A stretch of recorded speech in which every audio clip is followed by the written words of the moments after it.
detail about the 2020 educational plan policy.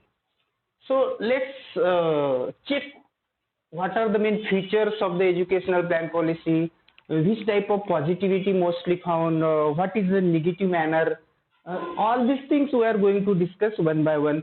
Why this educational plan policy of 2020 is benefitable for our future, benefitable for our future generation, we are going to discuss one by one. So let's start our discussion about educational plan policy. Very important thing is that our very firstly in our nation, after the independence of our nation, educational plan policy was started. It means that introduced very firstly in 1968. After that 1986, after that 1992, and now new educational plan policy introduced by our government of 2020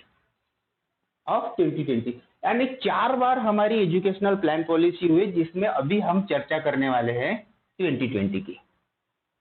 what is the old educational plan policy? 10+2 यानी हमारी high school तक की पढ़ाई, junior college तक की पढ़ाई और बाद में 3 इयर्स का ग्रेजुएशन, ऐसे मिला के 15 साल होते थे. ये new years policy, sorry old policy. Now our government introduced a new educational plan policy, and educational plan policy is like this: 5 + 3 + 3 + 4 = 15 years. अब आप बोलेंगे यहाँ पर भी तो 15 years है, यहाँ पर भी 15 years है, चेंजेस तो कुछ भी नहीं हुआ. चेंजेस बहुत सारे हुए हैं. चेंजेस कैसे हुए हैं कि ये 15 years है, लेकिन यहाँ पर बहुत सारा बदलाव किया गया है. Which type of changes are there? We are going to discuss. Very firstly, first phase of a new educational plan policy is a foundation course or the foundational years कौन से, जिससे 5 साल इसमें ऐड किए गए हैं. 5 साल, 5 years. इसमें in between this particular era, in between this particular period, there is a no examination, no exam. अब आप बोलेंगे सर हमने तो फर्स्ट स्टैंडर्ड से एग्जाम दे दे के 10वीं तक आ गए हैं, लेकिन अब 5 सालों तक किसी भी प्रकार की एग्जाम नहीं होगी. It means that student will definitely promote in the next class. अब ये 5 सालों में क्या क्या होने वाला है? इसमें पहले 3 साल, पहले 3 इयर्स, पहले 3 इयर्स क्या होने वाला है? ये पहले 3 इयर्स पर ज्यादा से ज्यादा प्लेइंग. आप कैसे कि टाइम टेबल में यानी आपको गेम पीरियड रहा कि सबसे ज्यादा खुशी आपको होती है कि गेम पीरियड है सर, कोई क्लास मत लो. अब आपके गेम के ऊपर, आपकी एबिलिटी के ऊपर, आपके अंदर कौन कौन सी स्किल है, ये बचपन से ही देखना शुरू हो जाएगा. It means that in that first 3 years there is a play. It means that and one more thing, whenever I am asking you about your uniform, you are saying that sir रात को सुखा के धोकर डाला था, आज आप सूखा ही नहीं हो, वो तो पहनेंगे कैसे? सर मेरा फट गया है. अब क्या होने वाला है? ये 3 सालों तक, यानी ये जो 5 years का प्लान है ना, नो यूनिफॉर्म, किसी भी प्रकार का यूनिफॉर्म नहीं रहेगा. It means that uniform, civil uniform will be there, civil dress will be there, and in that particular year habits of the students will be maintained. अपने स्टूडेंट्स की क्या एबिलिटी है, अपने स्टूडेंट्स को क्या अच्छा लगता है, यह सब देखना उस पर्टिकुलर टीचर का काम है. यानी आपको ज्यादा से ज्यादा इसमें आपकी हैबिट्स को तराशा जाएगा, आपके अंदर कौन कौन से गेम है वो गेम को तराशा जाएगा, और ये 3 साल तक रहेगा. और 2 साल में क्या रहेगा? ये रहेगा आपका first standard and second standard, first standard and second standard. यानी यहाँ पर आपके 5 साल हो. यहाँ तक के कोई डाउट है कि आपका फाउंडेशन कोर्स क्या रहेगा, आपका फाउंडेशन ईयर्स क्या रहेंगे? 3 सालों तक आपको सिर्फ प्ले करना है स्कूल में आकर, किसी भी प्रकार की ज्यादा स्टडी के ऊपर आपको जोर नहीं देना है, क्योंकि एग्जामिनेशन का कोई पैटर्न ही नहीं है। इट मीन्स दैट और next 2 years first standard and second standard will be there. It means that here is a no examination in a foundation, after that second number will be there। अब दूसरा number क्या है? दूसरा number है preparation, which mean that हम उसे कहते हैं प्रीपैरेटस। प्रीपैरेटस, अब ये प्रीपैरेटस क्या है? अब ये प्रीपैरेटस आपका रहेगा 3 सालों तक। पॉलिसी को समझिए, ये 5 साल खत्म हो गए। Now we are going to discuss about the first 3 years। ये 5 साल तो यहाँ हो गए, ये 5 years हो गए। अब ये 3 साल क्या है, ये हम डिस्कस करने वाले हैं यहाँ पर। ये है अपना प्रीपैरेटस। अब ये प्रीपैरेटस 3 साल का रहेगा। ये 3 साल में रहेगा आपका स्टैंडर्ड, विच standard? Third, fourth, fifth. Third, fourth, fifth standard आपका रहेगा प्रीपैरेटर्स में, और ये 3 साल का, यानी 3, 4, 5। और यहाँ पर शॉर्ट एग्जाम्स रहेंगे, short exams will be there. अब इसमें आपको किस चीज पर ध्यान देना है? देखिए, इन 3 सालों में आपको एक्टिविटी बेस्ड एजुकेशन रहेगा। Activity, first is the activity based रहेगा। प्लस आपको स्टडी भी करनी है, बट शॉर्ट एग्जामिनेशन। जरूरी नहीं है 100 मार्क्स का पेपर आपको सॉल्व करना है। हो सकता है कि आपका सिलेबस रिड्यूस हो सकता है कि आपको सिलेबस डिस्कशन करते समय आपको कम मार्क्स का पेपर पैटर्न मिले। It means the activity plus study where you have to maintain. Then second important thing will be there, language. Important thing will be there, language. अब ये लैंग्वेज क्या है? ये पहले ये 3, 4, 5 स्टैंडर्ड में लैंग्वेज क्या होने वाला है? लैंग्वेज है, इसमें आपको ज्यादा से ज्यादा लैंग्वेज में मदर टंग,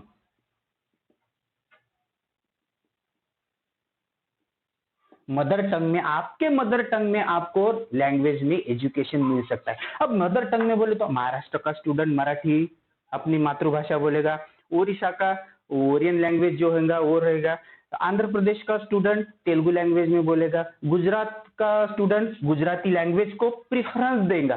यानी आप अपने मन से अपनी लैंग्वेज एक्सेप्ट कर सकते हैं, अपने लैंग्वेज में एजुकेशन ले सकते हैं। या यदि आपको लगता है कि मुझे मराठी अच्छे से नहीं आती, आप नेशनल लैंग्वेज का यूज कर सकते हैं। National language,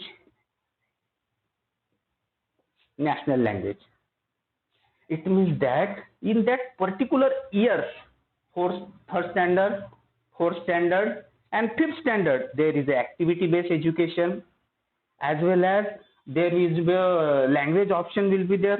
It means that mother tongue or the national language। ये इस ढंग का आपके लिए सुझाव सरकार ने दिया गया है एनईपी 2020 में। अब ये 3 साल ध्यान में आए, पहले 5 साल ये हो गए, ये 3 साल ये हो गए। पहला क्लास, दूसरा class, third standard, fourth standard, fifth standard ध्यान में आ गया। अब आता है, ये भी खत्म हो गया। अब आया ये 5+3 हो गया। अब थर्ड नंबर का 3 आने वाला है। थर्ड नंबर का 3 आता है मिडल स्टेज।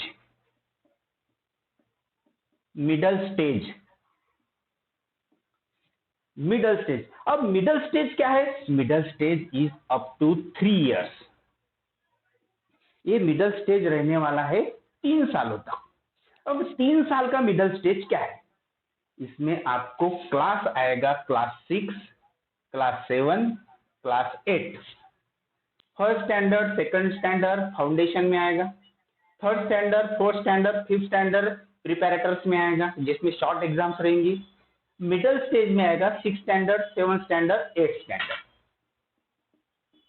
यहां तक कि कोई डाउट है? इसकी खासियत आपको बताता हूं कि मिडिल स्टेज की खासियत क्या है। इट मीन्स दैट अब मिडिल स्टेज की खासियत ऐसी है, we can choose any Indian language.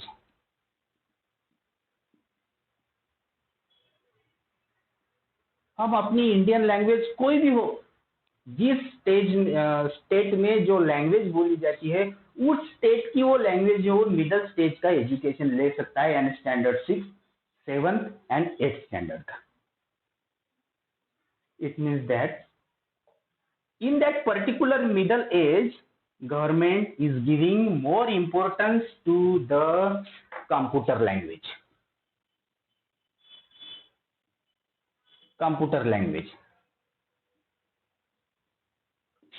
Computer language जिसमें आता है coding, decoding, about the software. It means that this is the computer language. Then उसमें इंपॉर्टेंस दिया गया है वैकेशनल कोर्सेस और द टेक्नोलॉजिकल कोर्सेस और द टैक्टफुल कोर्सेस, जैसे सिलाई का काम करना हो, यानी सीविंग जिसे हम कहते हैं, जैसे माली का काम करना हो, गार्डनिंग जिसे हम कहते हैं, जैसे बुनाई या फिर दूसरा कुछ काम हो जिसे हम कारपेंटरशिप कह सकते हैं, ये चीजें इसमें दिया गया है। It means that computer language will be there, vocational courses will be there और the technological will be there. ये 3 सालों में। पहले यहाँ पर आपको कुछ नहीं करना है, सिर्फ खेलना है, जहां नो एग्जामिनेशन रहेगी सेकंड स्टैंडर्ड तक। थर्ड टू फिफ्थ स्टैंडर्ड तक शॉर्ट एग्जाम रहेंगी, 6, 7, 8 स्टैंडर्ड तक भी आपकी शॉर्ट एग्जाम रहेंगी, और वो 3 साल का कोर्स रहेगा जिसमें कंप्यूटर के ऊपर ज्यादा इंपॉर्टेंस, वैकेशनल कोर्सेज के ऊपर ज्यादा इंपॉर्टेंस, मैथ्स के ऊपर आपको दिया जाएगा, साइंस के ऊपर दिया जाएगा इंपॉर्टेंस, और आर्ट के ऊपर आपको इंपॉर्टेंस दिया जाएगा। यानी आपको 1, 2, 3, 4, 5 ये 5 डिफरेंट स्टेजेस आपको मिडिल स्टेज में डिस्कस करने हैं। ये हो जाता है आपका मिडिल स्टेज का एजुकेशन। अब देखिए हमारा 5 इयर्स का ये हो गया, 3 इयर्स का ये हो गया, और ये 3 इयर्स का ये हो गया, यानी हमने यहां तक की डिस्कशन किया है। अभी भी ये 4 बचे हैं कि ये 4 क्या होने वाला है, we are going to discuss. इसको मिटा दूं,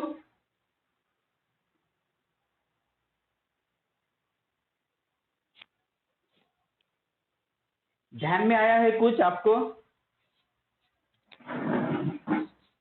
और आपको इसके बारे में डिस्कस करना है तो बोलिए, क्योंकि आगे बढ़ने से पहले आपको ये प्लान समझना बहुत ही जरूरी है। डाउट है तो पूछिए, यहां तक के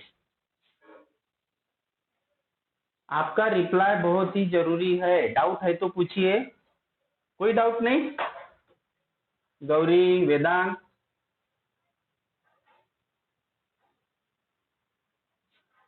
बोलेंगे नहीं तो कैसा होगा? ठीक है, आपको कोई डाउट नहीं। चलो नेक्स्ट आगे बढ़ते हैं कि ये 4 साल क्या है, ये 4 साल के बारे में डिस्कस करते हैं। अब ये 4 साल कहे जाने वाले हैं आपके सेकेंडरी स्टेज। क्या होने वाले हैं? सेकेंडरी। आपके सेकेंडरी स्टेज का एजुकेशन ये रहने वाला है। What is secondary stage? Secondary stage up to 4 years, up to 4 years, 4 साल का सेकेंडरी कोर्स आपका रहने वाला है। 4 साल के सेकेंडरी कोर्स में आपके स्टैंडर्ड कौन से रहेंगे?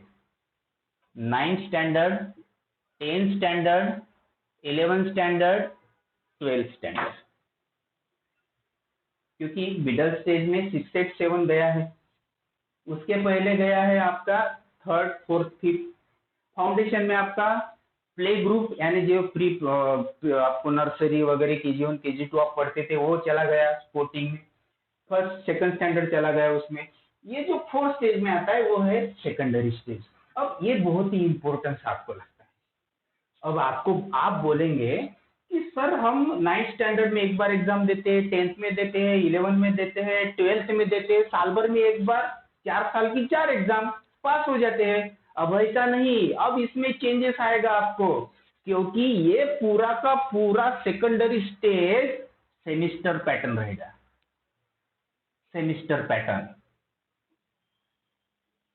सेमिस्टर पैटर्न का मतलब है 6-6 महीने में एग्जाम, मेन एग्जाम आपकी 6-6 महीने में रहेगी।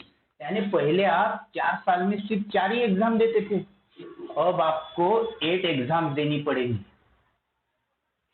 अब आपको कितनी एग्जाम देनी है? 8 एग्जाम देनी है। यानी आपका काम एग्जामिनेशन का थोड़ा बढ़ चुका है, लेकिन इसमें बहुत सारी सुविधाएं आपको दी गई है। It means that secondary stage is of the 4 year and this secondary stage is a semester pattern will be there. One important thing is there, यदि कोई बच्चा सेकेंडरी स्टेज में उसको लगता है मुझे रशियन पढ़ना है, जर्मन पढ़ना है, फ्रेंच लैंग्वेज पढ़नी है, डच लैंग्वेज पढ़नी है, तो वो उसके हिसाब से वो लैंग्वेज को चूज कर सकता है। It means that there is a language what we can say there is a possibility और हमारे लिए सुविधा फैसिलिटी बनाई गई है, फॉरेन लैंग्वेज को हम चूज कर सकते हैं। फॉरेन लैंग्वेज, फॉरेन लैंग्वेज को हम यहाँ पर चूज कर सकते हैं। एंड वन मोर थिंग, अब सबसे इंपॉर्टेंट थिंग इसमें क्या जोड़ दी गई है? पहली इंपॉर्टेंट थिंग सेकेंडरी स्टेज में जोड़ी गई है, नो स्ट्रीम। No stream. अब देखिए, आपको आर्ट है, साइंस है, कॉमर्स है। अब जिस बच्चे को जो सब्जेक्ट अच्छा लगता है वो सब्जेक्ट वो इस क्लास में चुन सकता है। अब किसी किसी को सोशल साइंस बिल्कुल अच्छा नहीं लगता, क्योंकि प्रोफेसर अच्छा पढ़ाता ही नहीं है। अब सोशल साइंस हार्ड लगता है, तो क्यों भाई हम 10th में सोशल साइंस ले, हम मराठी लेंगे, दूसरा कोई और सब्जेक्ट लेंगे। हो सकता है हमको अकाउंट का अच्छा लगता है, हम अकाउंट का ले लेंगे। यानी जो सब्जेक्ट आपको अच्छा लगता है वो सब्जेक्ट आप इस स्टैंडर्ड में चूज कर सकते हो। अब किसी किसी स्टूडेंट को मैथ बोले तो बाप रे बाप कुछ भी समझ में नहीं आता, वो ड्रॉप कर सकते हैं। आपको जो चूज करना है आने वाले आपके फ्यूचर में, वो आप यह स्टैंडर्ड तक चूज कर सकते हैं। और जरूर ये यहां से इंप्लीमेंट हो जाएगा, 2022 से ये पॉलिसी इंप्लीमेंट हो जाएगी। It means that there is a no stream about art, science and commerce. Students are getting rights to choose any type of subjects, and it means that there is no any restrictions about choosing the subjects. Means multiple subjects policy applied by the government. ध्यान में आया? बाद में आता है इसमें no stream हो गया, मल्टीपल सब्जेक्ट्स हो गया, मल्टीपल सब्जेक्ट्स पॉलिसी। अब थर्ड नंबर क्या दिया है सेकेंडरी स्टेज में? There is a critical thinking. अब क्रिटिकल थिंकिंग क्या है? क्रिटिकल थिंकिंग, बच्चे पास होने के लिए रट्टा मारते हैं, कितने कितने रात रात भर पढ़ाई करते हैं। अब रात रात भर पढ़ाई करने की जरूरत नहीं है, रट्टा मारने की जरूरत नहीं है। अब क्या करना है यहाँ पर? डेवलपिंग थिंग्स डेवलप करना है।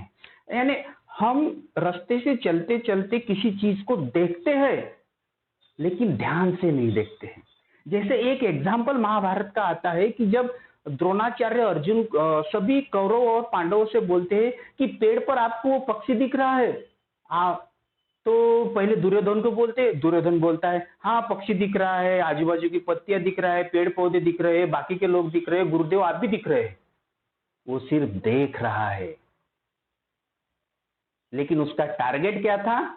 अपनी वो जो चीज देख रहा है पक्षी, उस पक्षी के आंख का भेदन करना वो मेन इंपॉर्टेंट थिंग था। जब अर्जुन की बारी आई, अर्जुन तुम्हें क्या क्या दिख रहा है, वो एक ही बोलता है, अर्जुन गुरुदेव मुझे सिर्फ उस पक्षी की आंख दिख रही है। It means that we have to focus only on our main target, means developing thing.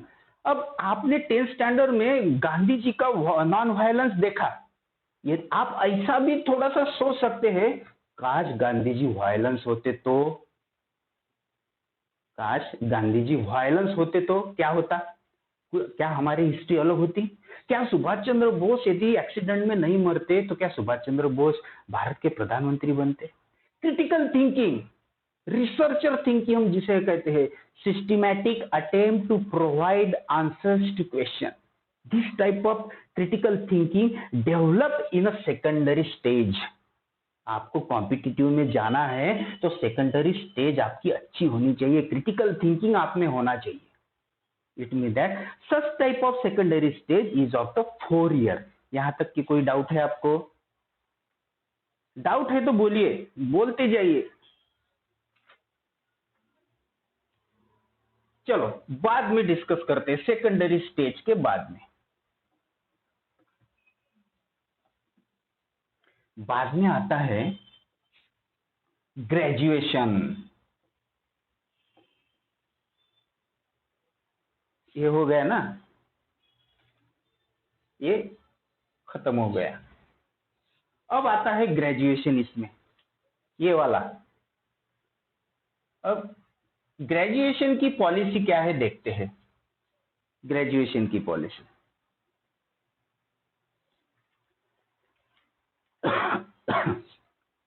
Graduation policy में क्या क्या होता है? ग्रेजुएशन में बीए होता है, बीएससी होता है, बीकॉम होता है, ये 3 स्ट्रीम्स है ग्रेजुएशन में। अब ये तीनों भागों को जोड़ दिया गया है 4 अलग अलग ईयर में। First year, second year, third year और फोर्थ ईयर। 4 साल का है ग्रेजुएशन दिया आपको। अब ये 4 सालों को डिवाइड किया है।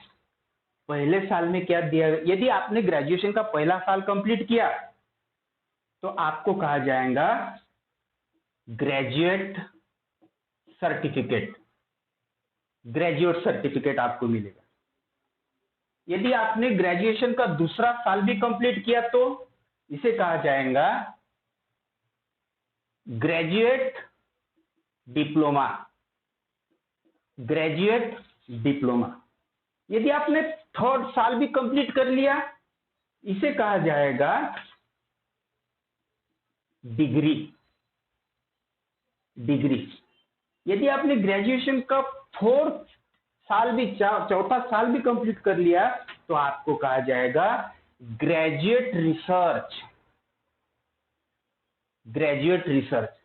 अब आप बोलेंगे सर 4-4 साल का ग्रेजुएशन रहता है क्या? ऐसा रहता नहीं, लेकिन यदि किसी की आर्थिक समस्याएं हो, घर में पैसा नहीं है पढ़ने के लिए, और उसने सेकंड ईयर में ग्रेजुएशन बीच में छोड़ दिया और 2-3 सालों के बाद यदि उसको लगता है कि मुझे अपना ग्रेजुएशन कंप्लीट करना चाहता है तो उसे डायरेक्ट थर्ड ईयर में एंट्री मिल सकती है। पहले ऐसा नहीं होता था, गैप सर्टिफिकेट निकालो, बहुत सारे डॉक्यूमेंटेशन दो, अब डायरेक्ट आपको एंट्री मिलेंगी थर्ड ईयर में। और ये जो डिग्री है किसी भी कॉम्पिटिटिव एग्जाम में अप्लाई करने के लिए ये तीसरा साल आपके लिए ग्राह्य माना जाएगा, ये आपको लायबल माना जाएगा third year. It means that re entry हम कभी भी उसमें कर सकते हैं। ये है ग्रेजुएशन के 4 साल कंप्लीट हो जाते हैं, ग्रेजुएशन के 4 साल। बाद में इंपॉर्टेंस आता है, पहले एमफिल होता था, पोस्ट ग्रेजुएशन होता था, और देखिए पोस्ट ग्रेजुएशन, पीजी क्या बोलते हैं, पोस्ट ग्रेजुएशन। पोस्ट ग्रेजुएशन जिसे हम कहते हैं एमए है, एमकॉम है, एमएससी है, ये 3 स्ट्रीम है पोस्ट ग्रेजुएशन। अब मान के चलते हैं जिसने भी ये 4 साल का ग्रेजुएट कंप्लीट किया, ये ग्रेजुएशन है, ये पोस्ट ग्रेजुएशन है 1 और 2 ईयर का। जिसने भी ये 4 साल का ग्रेजुएशन कंप्लीट किया उसको सिर्फ 1 साल का पीजी करना पड़ेगा। यदि किसको लगता है कि मुझे डिग्री तक एजुकेशन मेरा हो चुका है और मुझे पीजी करना है, तो आपको 2 साल का पोस्ट ग्रेजुएट करना पड़ेगा। यानी पहले भी ग्रेजुएशन 3 साल का प्लस 2 साल का पोस्ट ग्रेजुएशन, 5 साल निकल जाते थे। आज भी कैसे भी जाओ आपको 5 साल लगेंगे ही पीजी करने में, लेकिन आपको सुविधाएं दी गई है। करना है तो करो 4th ईयर, नहीं तो 3rd ईयर के बाद डायरेक्ट 2 साल का पीजी करो। ये सुविधा आपको दी गई है। This is about the post graduate. अब थोड़ा डिस्कस करते हैं पोस्ट ग्रेजुएशन के बाद, वो है एमफिल। अब एमफिल को हटा दिया गया है पूरी तरीके से, और रहा पीएचडी रिसर्च कोर्स, वो 4 साल का कर दिया गया पीएचडी का कोर्स। ध्यान में आया? ये हो गई हमारी ये पूरी 15 साल की न्यू एजुकेशनल पॉलिसी। अब अब क्या है कि इसकी पॉजिटिविटी क्या है, पॉजिटिव बातें क्या है इसकी।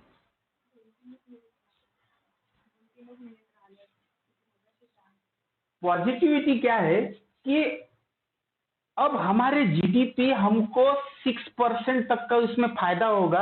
अब कहा जाता था कि अब तक हमको सिर्फ 3% का उसको मिलता था। अब स्कूल फीस का जो रहेगा इसमें पॉजिटिव में, वो स्कूल फीस वो स्कूल के कैटेगरी वाइज डिसाइड की जाएगी। School fees category wise will be there. School fees category wise decide की जाएगी उस स्कूल के। It means that there will be a vocational course, means practical knowledge will be there, how to make, ऐसा ही क्यों करना चाहिए, इस प्रकार की पॉजिटिविटी के ऊपर ज्यादा से ज्यादा इंपॉर्टेंस दिया जाएगा। यानी इसका अब आप बोलेंगे सर हम तो एग्जाम तो दे देंगे और क्लियर भी कर लेंगे, लेकिन हमारा रिजल्ट कैसे अनाउंस होगा, how to announce the result. आपके मार्क्स भी आपको दी जाएंगे, लेकिन सिर्फ मार्क्स के भरोसे आपका रिजल्ट नहीं रहेगा। आपका सेल्फ कॉन्फिडेंस कितना है, इसमें that there is a importance to the self assessment. आपके फ्रेंड्स के साथ, दूसरे लोगों के साथ किस ढंग का व्यवहार है, यानी आपको आपके एक दूसरे के फ्रेंड्स आपको सेल्फ असेसमेंट के मार्क्स देंगे। इसका मतलब यह है कि आपका सब लोगों के साथ अच्छा रिलेशंस रहना चाहिए। Teachers will give you the number, it means that teachers भी आपकी योग्यता को परखेंगे। और इसमें एक दिया गया है कि फॉरेन यूनिवर्सिटी का भी हमको इंपॉर्टेंस मिल सकता है। देन डिपार्टमेंट को डिवाइड किया गया है, डिपार्टमेंट को। अब इसमें कौन से डिपार्टमेंट दिए गए हैं देखिए।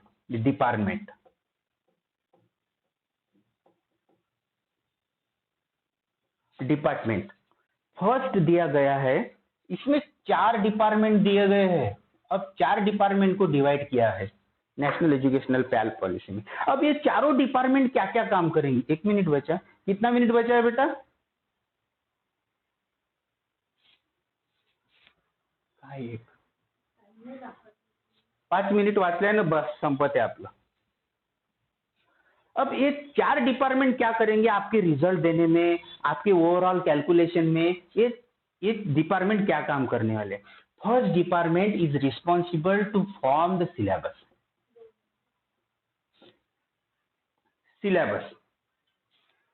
Second, teachers regularity.